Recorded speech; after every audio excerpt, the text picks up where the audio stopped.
परमेश्वर, अकारण करुणा बरणालय,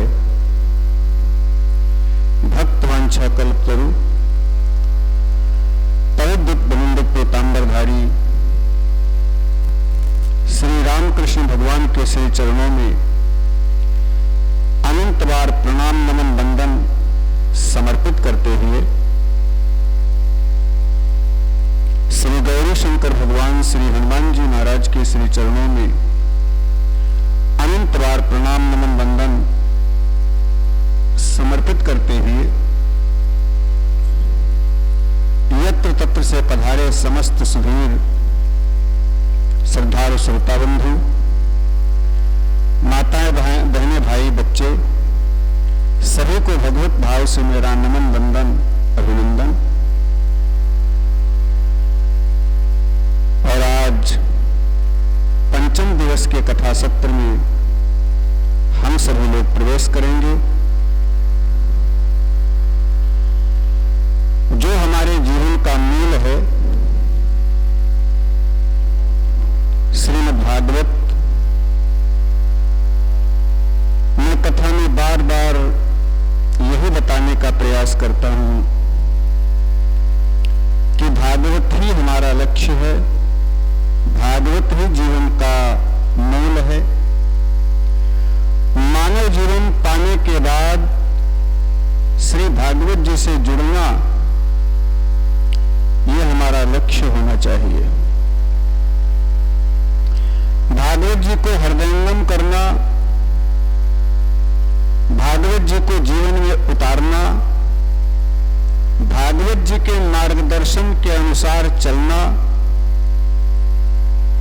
ये हमारे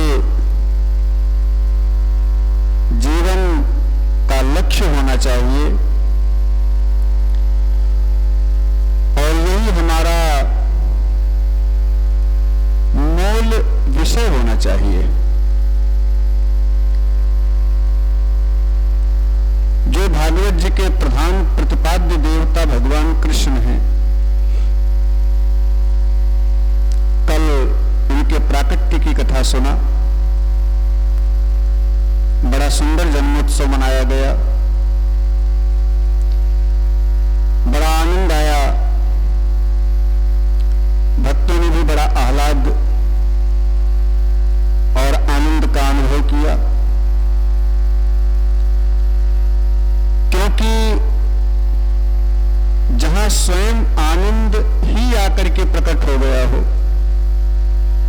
वहां फिर सुख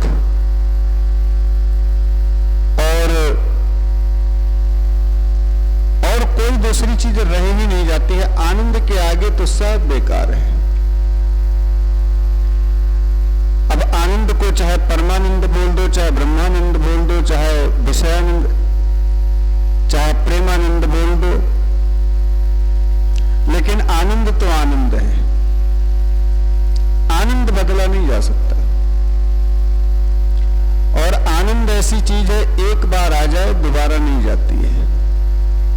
इसीलिए तो भागवत के प्रारंभ में श्री व्यास जी ने कहा है कि शुश्रूष भूस्तक क्षणात्, क्या सद्यो हृदय बरुद्ध तेत्र कृतभि।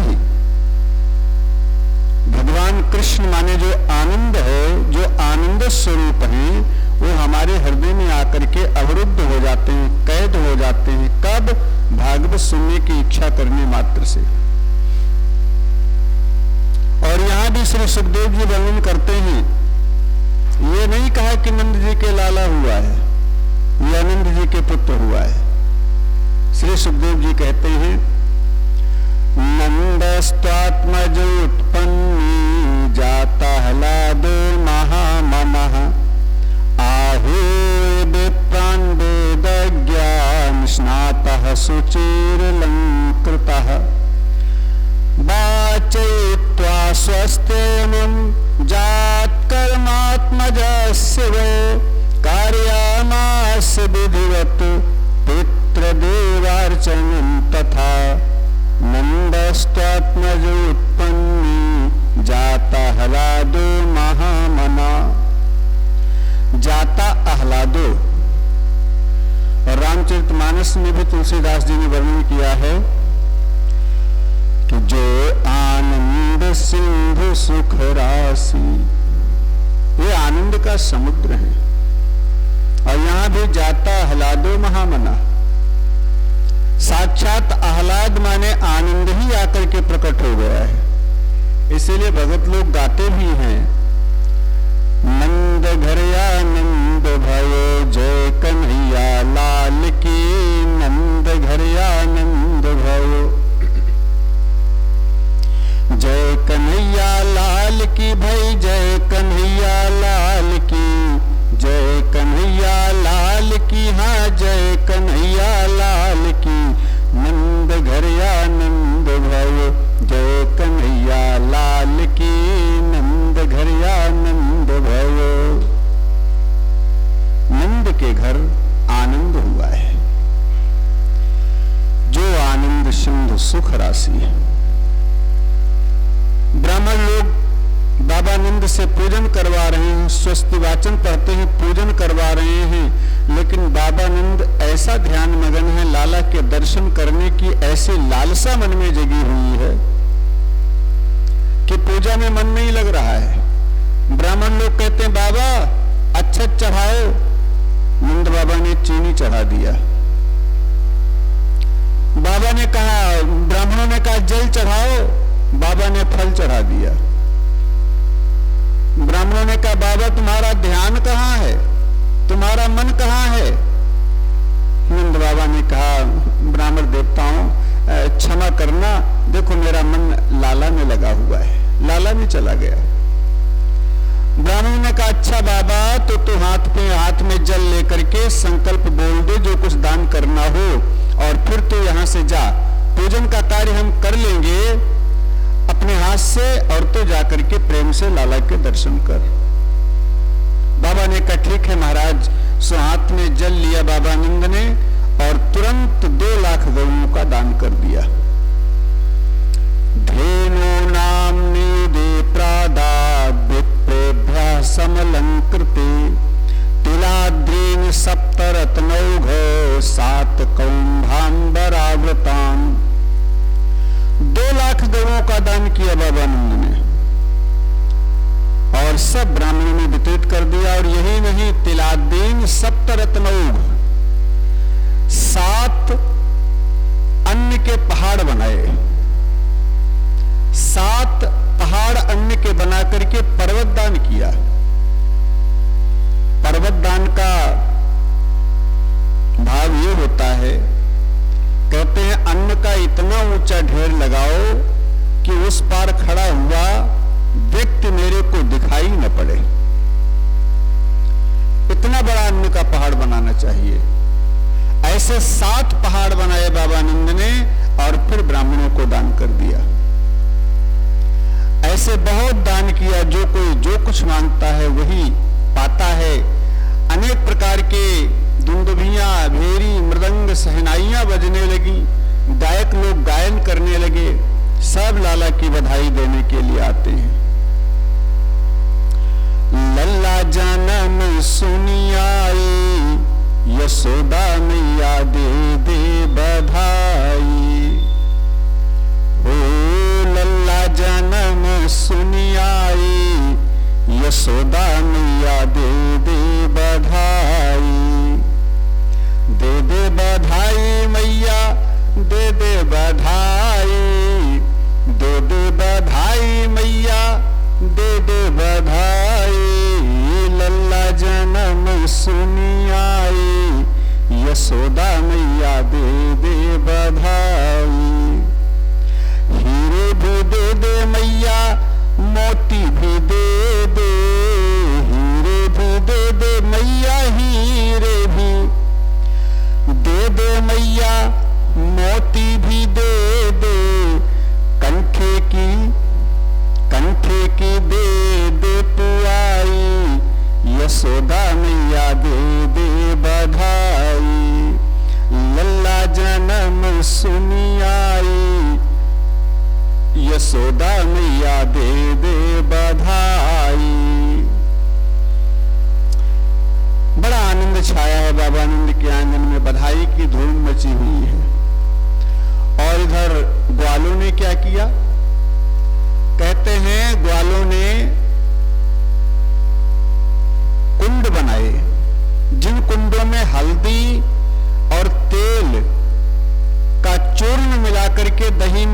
करके दही भर दिया। आदेश किया है सब पीला पहन करके आवे, और गलती से कोई सफेद पहन करके आ जाए तो ग्वाले लोग उसे कुंड में डाल देते हैं। गिरता है सफेद और निकलता है पीला, क्योंकि दही भरा है कुंड में और उस दही में हल्दी का चूर्ण और तेल मिश्रित है। ता आसिका प्रयुञ्जानाश्चिरं पाहीति बालिके हरिद्रा चूर्ण तैलाद्भिः सिंचन्त्यो जगमुज्जगुः। और हल्दी तेल का चूर्ण लेकर के भगवान कृष्ण का अभिषेक भी कर रहे हैं। सिंचन्त्यो जगमुज्जगुः, अभिषेक भी हो रहा है और सब आशीर्वाद दे रहे हैं भगवान कृष्ण को। जियो श्याम लाला, जियो श्याम लाला, पीली तेरी पगड़ी रंग काला। ये लाला पीली तेरी पगड़ी रंग काला। मथुरा से आए नंद लाला, ये मथुरा से आए नंद लाला। ब्रज गोपियन सो पड़ गए पाला, ब्रज गोपियन सो पड़ गए पाला।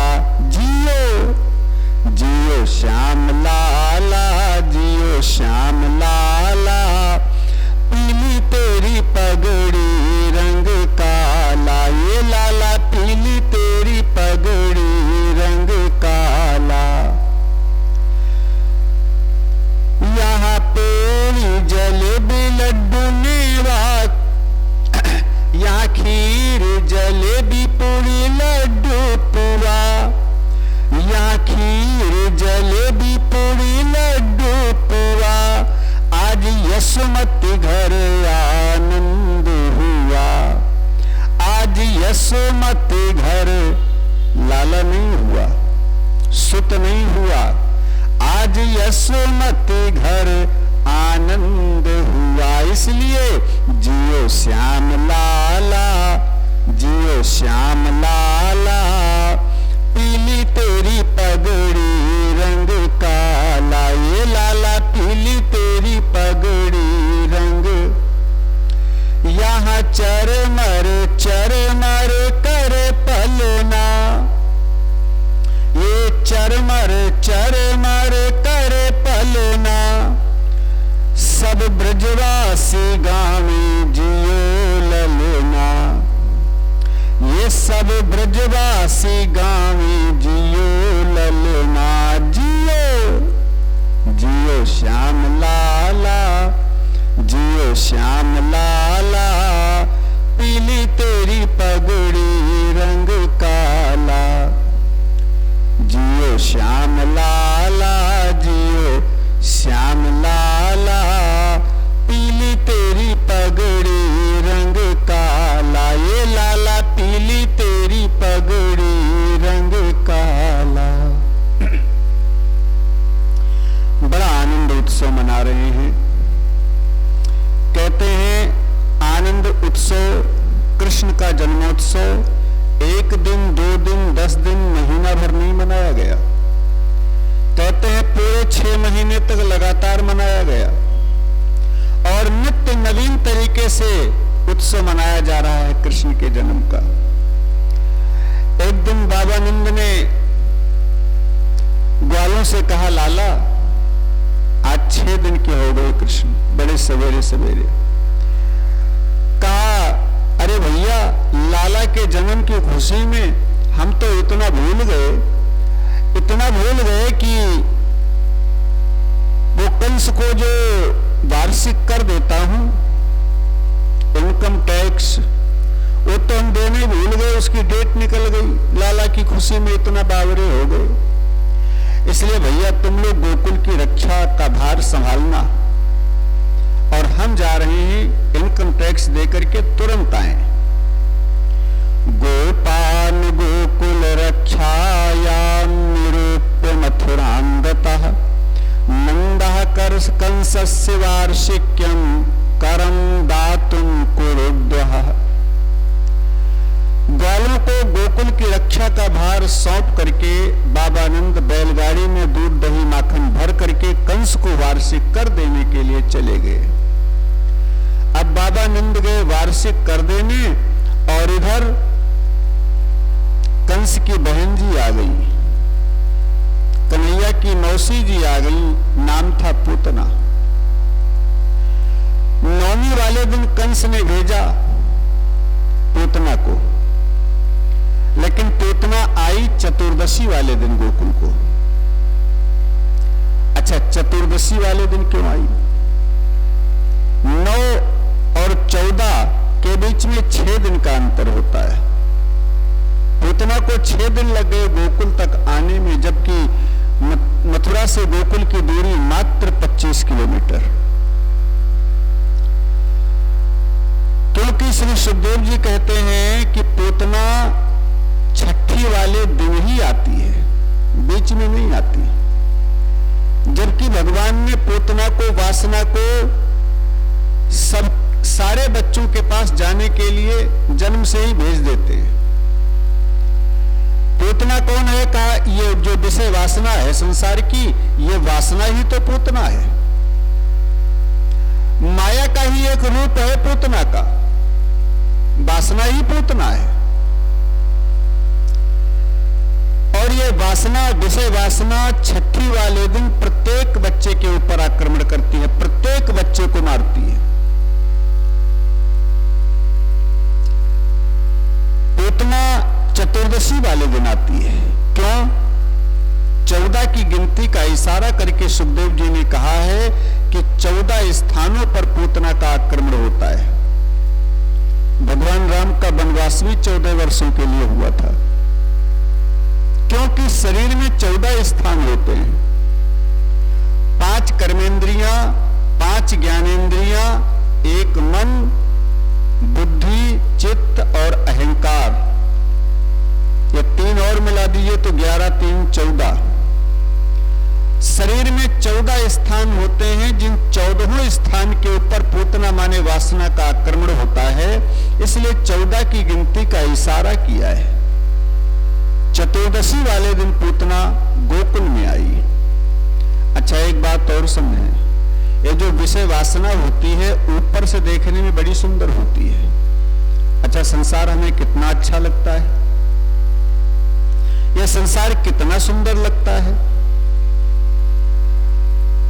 ऊपर से देखने में तो सुंदर लगता है, लेकिन ये विषय वासना, इसके अंदर जहर होता है। क्योंकि पूतना ऊपर से बड़ा सुंदर छेल छबीली बन करके आई, स्तनों में जहर लगा करके आई। दूध पिलाने के बहाने जहर पिला करके मार दूंगी। और सुंदर वेश ऊपर से बनाए हैं, नीचे स्तनों में जहर लगाए हैं, कोई क्या जाने। गोपियां सब बधाई लेकर के मैया यशोदा के द्वार पर जा रही हैं। सोनी गोपियों के झुंड में मिलकर के पूतना भी गाती हुई चल पड़ी। सब बधाई गाती हुई जा रही हैं गोपियां। ये नंद जी के आंगना हो, नंद जी के आंगना माई मंगल बधाई बाजे हो, माई मंगल बधाई बाजे। मैया यशोदा के सामने पहुंची पूतना। अब मैया ने देखा, पहली बार देख रही है, कोई परिचय तो है नहीं, लेकिन पूतना कहती है और बहन सब ठीक है? अरे बहुत दिन से आने के लिए कह रही थी, तेरे लाला को 6 दिन हो गए जन्म लिए, लेकिन आज फुर्सत मिली, लाला के दर्शन करना है। कहाँ है, थोड़ा बताओ, आशीर्वाद दे दूं। अब यशोदा ने सोचा, देखा तो पहली बार है, परिचय तो कोई है नहीं।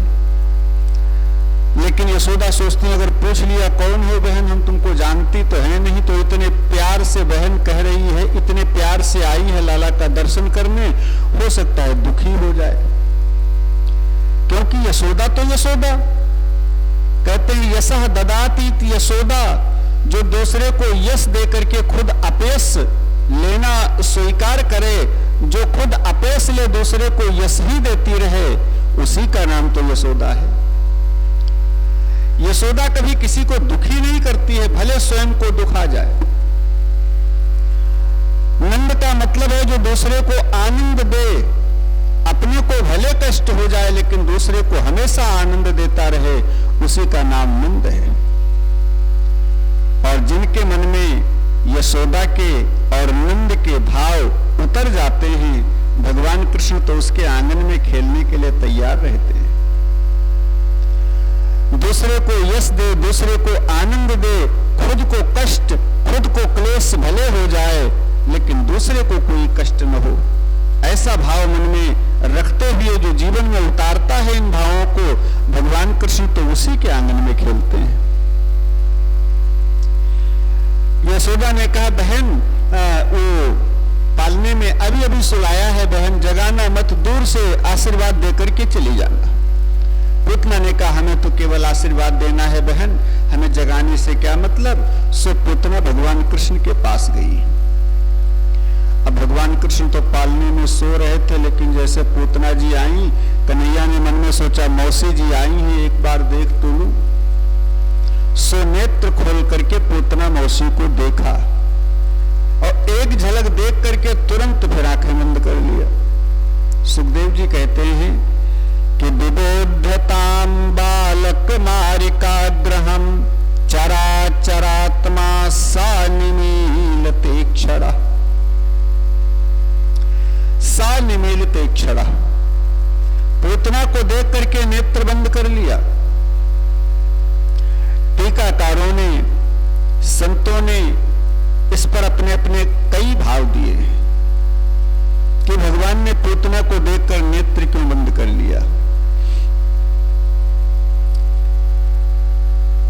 पहली बात देखें, पूतना है अविद्या, मैंने पहले बताया ये वासना का स्वरूप है, विषय है। तो पूतना है अविद्या और भगवान की दृष्टि के सामने अविद्या टिक नहीं सकती, ठहर नहीं सकती। जहां काम तहां राम नहीं और जहां राम नहीं काम। भगवान के नेत्रों के सामने अविद्या नहीं टिक सकती, दृष्टि के सामने। इसलिए भगवान ने सोचा अगर पूतना रहेगी तो लीला कैसे करूंगा, इसलिए इसको पूतना को देखना ठीक नहीं है।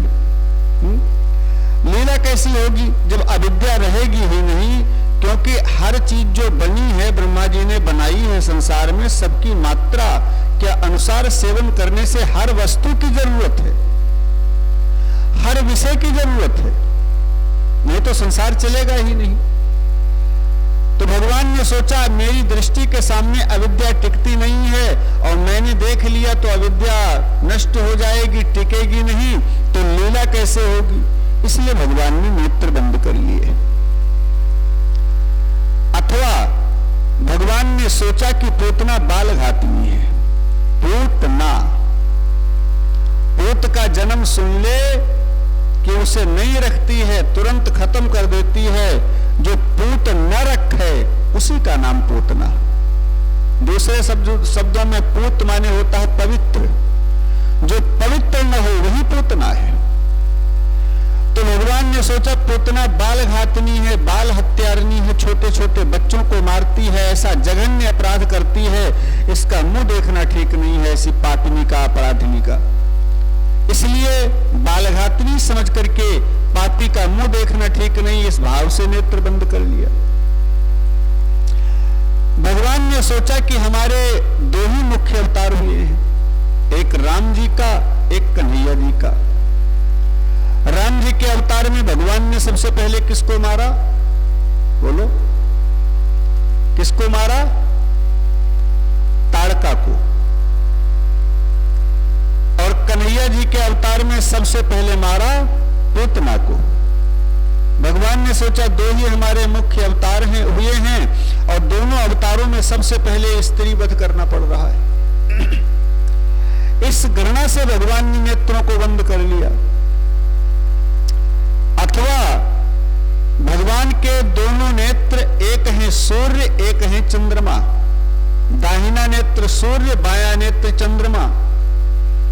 तो सूर्य और चंद्रमा दोनों ने कहा कि ये बालघातनी है, ये पापिनी है, ऐसी पापिनी का हम दर्शन नहीं करेंगे और अपने लोक में तो इसको आने नहीं देंगे। इसलिए सूर्य लोक भी बंद हो गया, चंद्र लोक भी बंद हो गया, दोनों नेत्र बंद हो गए भगवान के। अथवा ऐसा मान लीजिए पूतना आई है हलाहल विष लगा करके भगवान को पिलाने के लिए, दूध पिलाने का तो बहाना है। भगवान ने सोचा कि जब गोलोक धाम से चला था तो गोलोक वासियों ने कहा था कन्हैया गोकुल जा रहे हो, गोकुल में बहुत माखन मिश्री होता है, खूब माखन मिश्री खाने को पाओगे, मिलेगा। यहां अभी माखन मिश्री तो हमारे मुंह में लगा नहीं है, पूतना मौसी जहर पिलाने पहले आ गई। और आज छठी वाले दिन अगर जहर पीना पड़ा तो सारी जिंदगी जहर पीना पड़ेगा।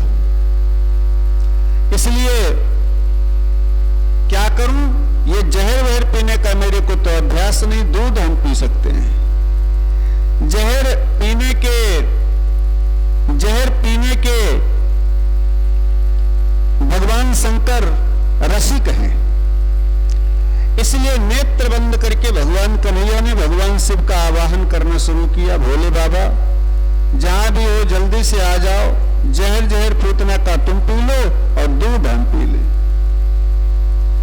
अथवा ऐसा मान लीजिए भगवान ने सोचा कि पूतना आई है दूध पिलाने, और जिसका दूध पिया जाता है वो मां बनती है। अरे चाहे जैसी भली बुरी सही है तो हमारी मौसी, मौसी माने मां जैसी, और मां जैसी नहीं, मां वाला ही काम करने आई है, दूध पिलाने आई है। भाव कोई भी लेकर आई हो, जहर पिलाने का या कोई भी, लेकिन आई तो दूध ही पिलाने है। न जाने कौन से गुण पर दया निधि रीझ जाते हैं। भगवान को पूतना का कोई गुण अच्छा नहीं लगा, सारे दुर्गुण दिखे, कोई गुण नहीं दिखा, तो भी भगवान ने उन दुर्गुणों में एक सद्गुण निकाल ही लिया। मेरी मां बनकर के आई है, मां का भाव लेकर के आई है, इसलिए जिस स्थान पर मैया देवकी को, मैया यशोदा को बाद में भेजूंगा, उसी स्थान पर पूतना मौसी को आज ही भेजना है।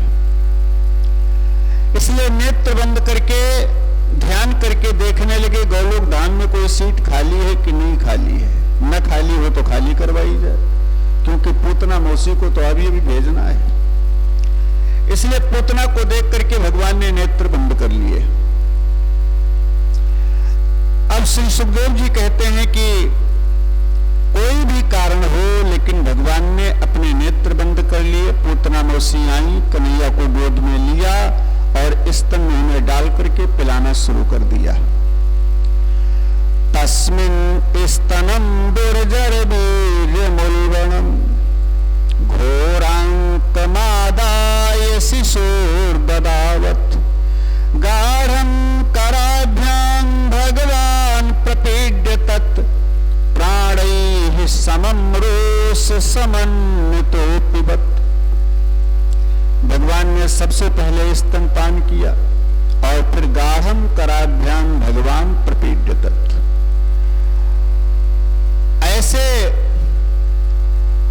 ऐसी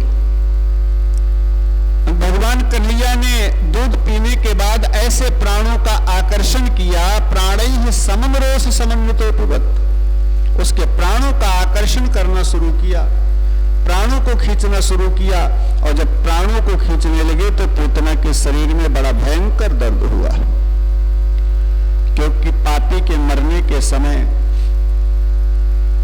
मृत्यु का बड़ा कष्ट होता है।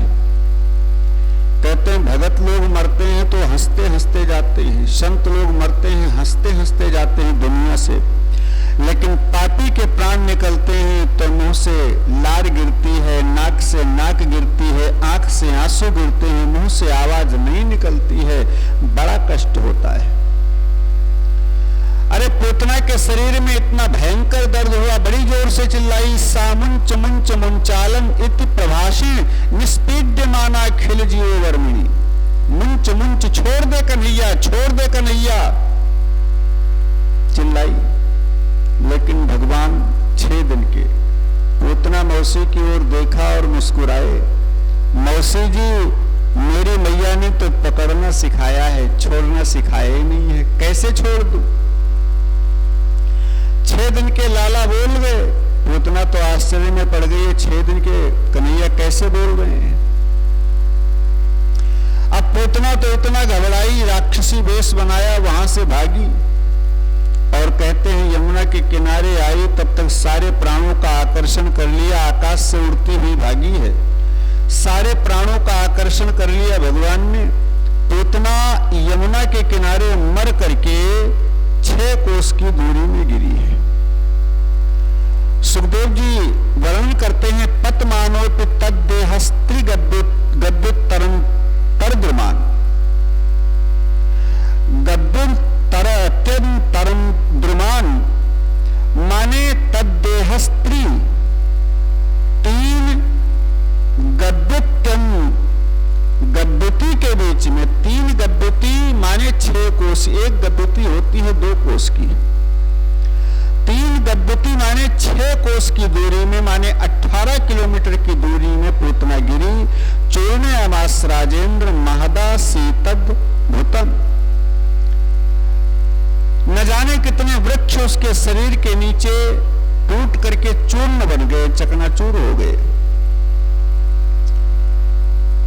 इधर यशोदा तो लाला को ढूंढती घूम रही है। जब पूतना गिरी तो बड़ी भयंकर आवाज हुई, सारी पृथ्वी कांप गई। यशोदा घबरा करके लाला को ढूंढ रही है, गोपियां भी ढूंढ रही हैं, सब ढूंढते आई। गोकुल गांव के बाहर देखा एक राक्षसनी मरी पड़ी है, उसकी छाती पर लाला खेल रहे हैं। ग्वालों ने नसेनी लगा करके, सीढ़ी लगा करके ऊपर चढ़ करके फिर छाती से लाला को नीचे उतारा।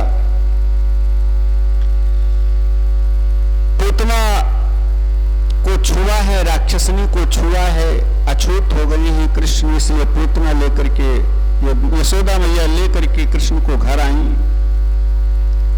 कहते हैं बार बार अपने भाग्य की सराहना करती है, परमात्मा ने मेरे लाला की रक्षा की। तो सबसे पहले भगवान कृष्ण को पवित्र करती हैं। कैसे?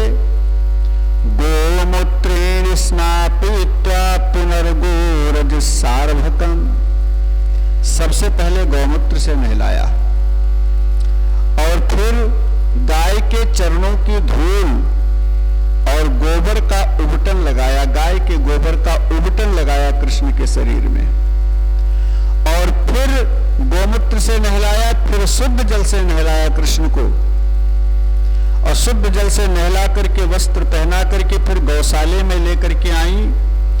गाय की पूंछ पकड़ करके सिर से पांव तक झाड़ा दे रही है कृष्ण का, और झाड़ा देती हुई मंत्र पढ़ रही है। जितना भी राक्षसनी का नजर टोना लगा हो, सब गंगी गाय की पूंछ में चला जाए। ये माताओं का वात्सल्य पुराण होता है, बच्चे की ममता का पुराण। यशोदा मैया मंत्र भी पढ़ रही हैं, इंद्रियाणि हृषिकेशः प्राणान् नारायणो अवतु श्वेत दीप पतिश्चित्तम मनोयोगीश्वरो अवतु प्रश्निगर्भस्तु ते बुद्धिम आत्मानं भगवान् परः क्रीडन्तं पातु गोविन्दः श्यानं पातु माधवः। इंद्रियों की हृषिकेश भगवान रक्षा करें, प्राणों के नारायण भगवान रक्षा करें, श्वेत दीप के पति हमारे कृष्ण के चित्त की रक्षा करें, और योगेश्वर भगवान हमारे कृष्ण के मन की रक्षा करें। प्रश्नगर्भ भगवान बुद्धि की रक्षा करें, भगवान आत्मा की रक्षा करें, खेलते हुए गोविंद की माधव रक्षा करें, सोते हुए कृष्ण की गोविंद रक्षा करें। ऐसे भगवान कृष्ण के नाम लेकर के झाड़ा दे रही हैं और कन्हैया मुस्कुराते जा रहे हैं। मन ही मन भगवान सोच रहे हैं कि मेरा ही नाम और मेरा ही झाड़ा दे रही है मैया। एक दिन बालक थोड़ा कम दूध पिए, बस देखो माताओं का वात्सल्य पुराण शुरू। वो कल पड़ोस वाली घूर घूर करके देख रही थी, उसी की नजर लग गई है, उसी का टोना लग गया है। फिर तो अनेक झाड़ा फूका करने के साधन शुरू हो जाते हैं। माताओं की ममता बच्चों के प्रति ज्यादा होती है, इसलिए माताएं जरा सा बच्चा परेशान होता है विह्वल हो जाती है। शाम को बाबा आनंद गोकुल आए, पूतना वाला हाल सुना तो भगवान को बहुत धन्यवाद देते हैं। ग्वालों से कहा, भैया ये वसुदेव तो बड़ा ज्योतिषी है, वसुदेव मेरे को मिला तो उसने कहा संतुत पाताश्च गोकुला, जल्दी गोकुल जाओ बेटा, मुझे तो ऐसा मालूम पड़ता है कि कुछ गोकुल में उत्पात होने वाला है भाई नंद, इसलिए जल्दी जाओ। हैं? और सचमुच यहाँ उत्पात हो गया, आते आते मैंने सुना, मैंने माला सटकाई, जल्दी जल्दी चला तो मेरे भजन का प्रताप देखा ग्वालों, भजन के प्रताप से मेरे लाला की रक्षा हो गई, सारे गोकुल की सुरक्षा हो गई, ये सब मेरे भजन का ही चमत्कार है।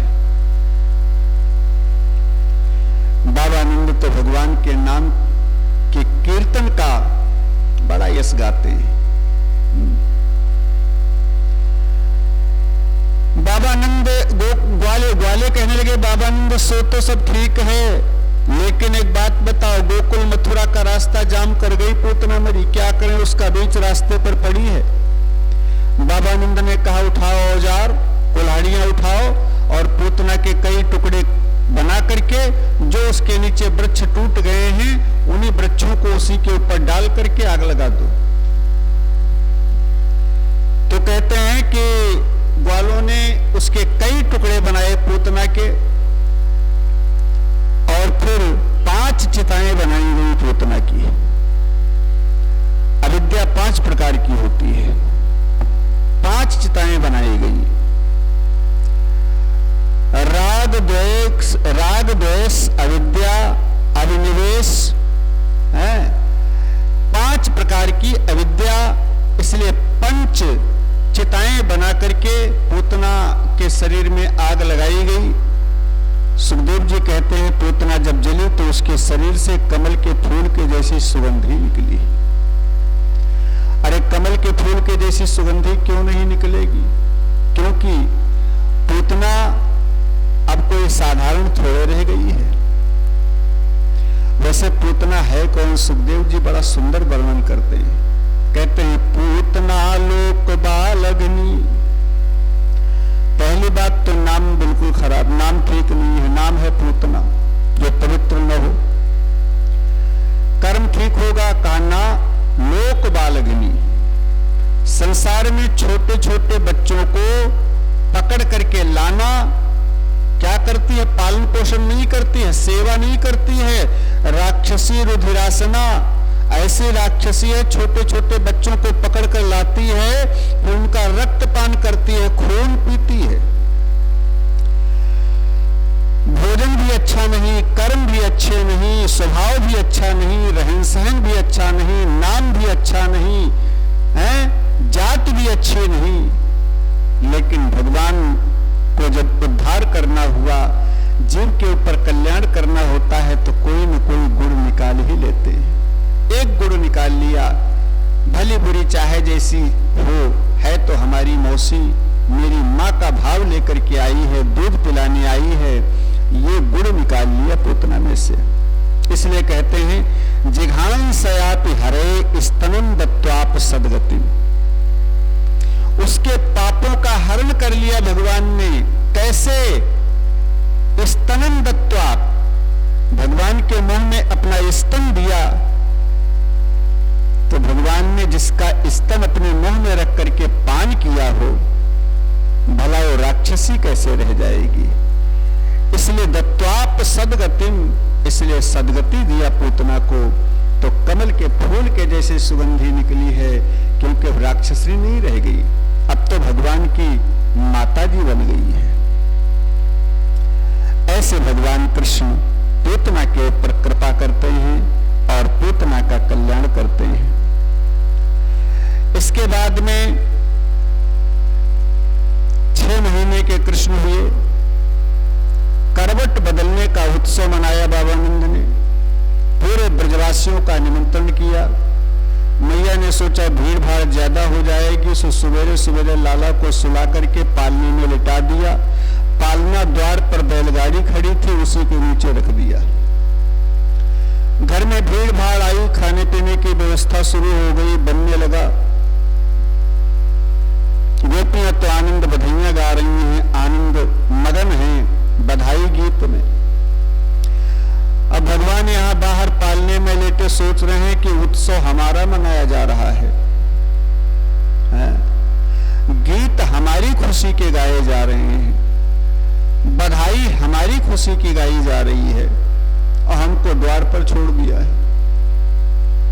इसलिए भगवान ने सब ग्वाल गोपियों की ओर देखा, लेकिन इनकी ओर कोई नहीं देखता है।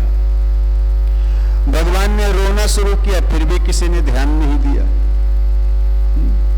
एक बात समझें, कहते हैं काम कोई भी करो, भगवान अगर दृष्टि में है, भगवान को दृष्टि में रख करके अगर काम कर रहे हो तो काम तुम्हारा सफल होगा, ये निश्चित है।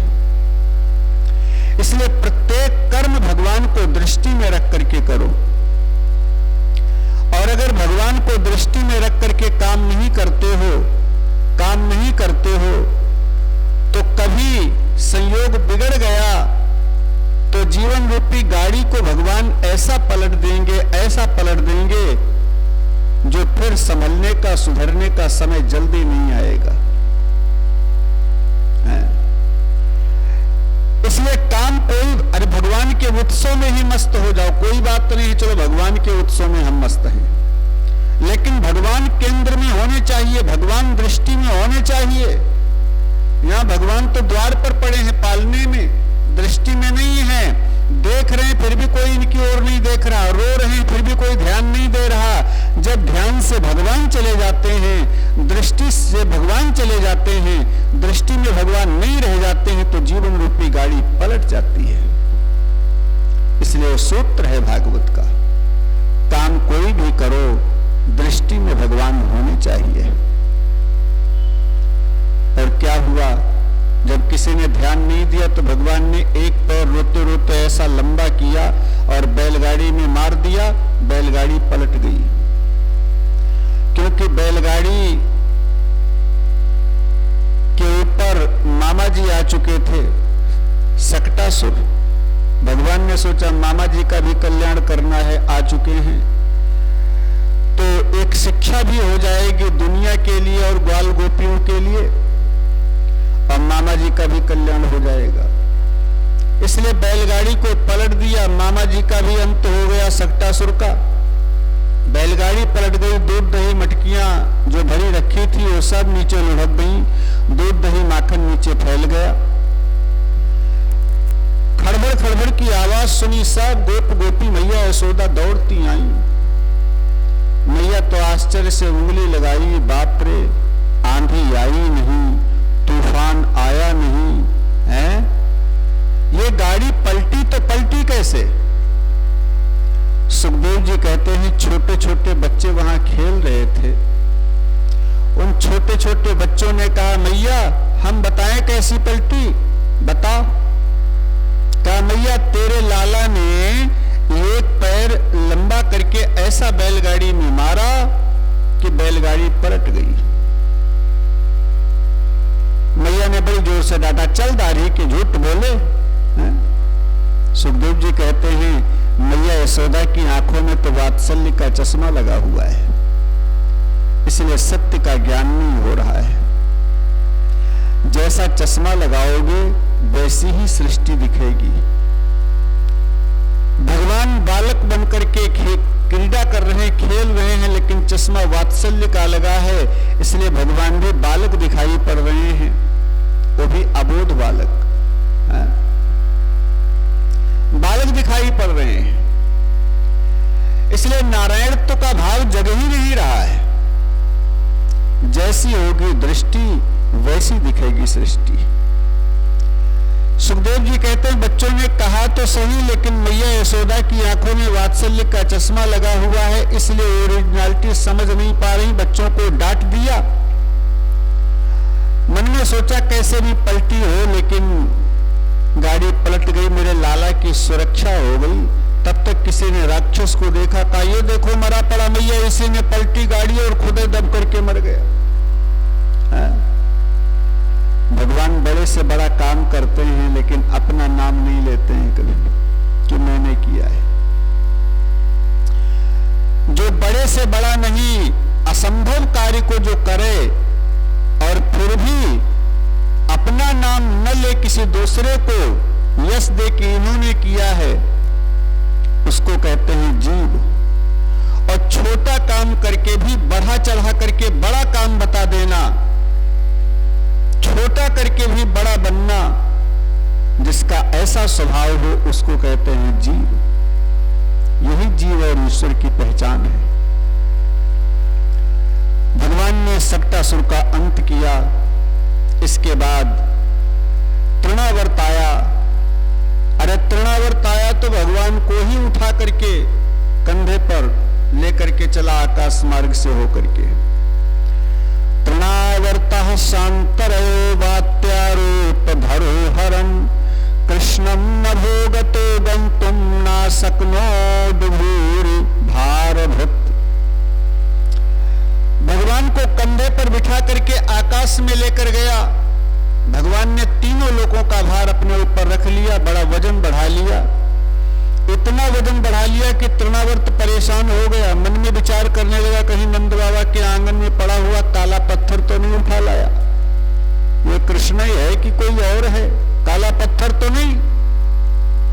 भगवान मन में सोच रहे हैं कि मूर्ख, भगत लोग मेरे को पत्थर में देखते हैं और तू मेरे में पत्थर देख रहा है, हा? चल तेरी खोपड़ी पत्थर से ही टकराते हैं, तेरी खोपड़ी पत्थर पर ही पटकूंगा। और क्या किया, भगवान आकाश से उड़ते उड़ते ऐसा उसके सिर के ऊपर एक मुक्का मारा, तृणावर्त धड़ाम से नीचे गिरा और तमंतरिक्षात् पतितम शिलायाम विशीर्ण सर्वावयवम करालम। तमंतरिक्षात् पतितम शिलायाम, नीचे जब गिरा तृणावर्त तो शिला के ऊपर माने पत्थर के ऊपर बड़ी जोर से खोपड़ी जाकर के लड़ी, सर फट गया तृणावर्त का और मर करके गोविंदाय नमो नमः, मर करके समाप्त हो गया। तृणावर्त का कल्याण किया, बवंडर आंधी शांत हुई, मैया यशोदा ढूंढती हुई आई गोकुल गांव के बाहर।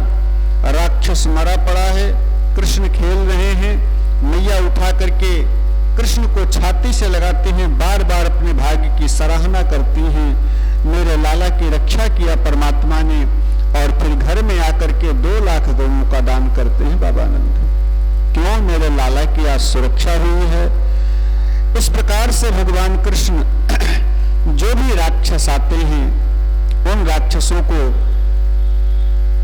मारते हैं, कल्याण करते हैं और गोकुल की सुरक्षा करते हैं। गोकुल क्या है, गोकुल माने हृदय, गो माने इंद्रिय, कुल माने समूह।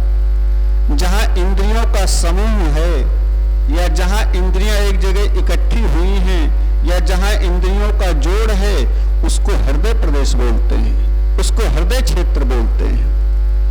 तो गोकुल माने हृदय।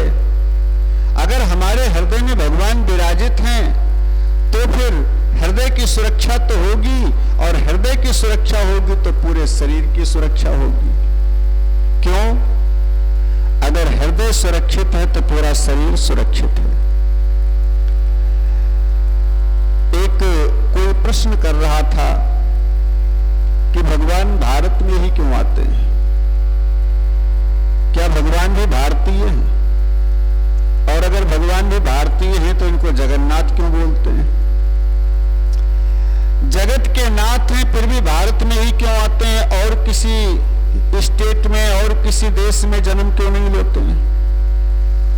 तो संतों का भाव है, देखें, कहते हैं भारत है इस विश्व का हृदय, पूरा ये विश्व है शरीर एक, और पूरा विश्व शरीर, जिस शरीर का हृदय है भारत है?